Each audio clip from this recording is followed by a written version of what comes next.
DeMar DeRozan, speaking of Chicago, leaving the Bulls, sign and trade 3-74 to go signing with the Sacramento Kings. On its face, it validates the Kings a little bit more, right? 100%. You get a veteran that comes there. On the floor, I'm wondering who's going to create space. Sabonis, De'Aaron, DeRozan, they all occupy that lower third of the floor. And I'm wondering how that's going to work practically.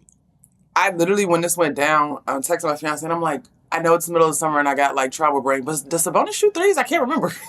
No. Exactly. I was like, that's why I can't remember. Nope. I'm with you. But I also think Mike Brown is one of the underrated coaches in the league.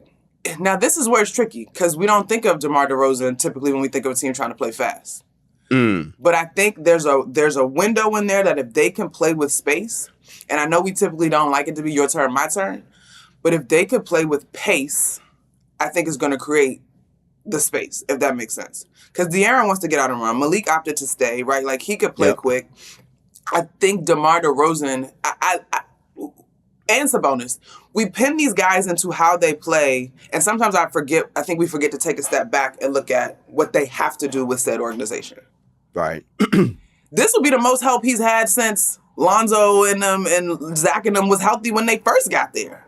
Yeah, you're right. You know what I mean? And so there's still a first dribble and an attack getting to the rim if he so desires. Yes, both he and Sabonis can take advantage of mismatches with bigger guards. But I would think of DeMar as more of a true 3 and Sabonis is that undersized 4.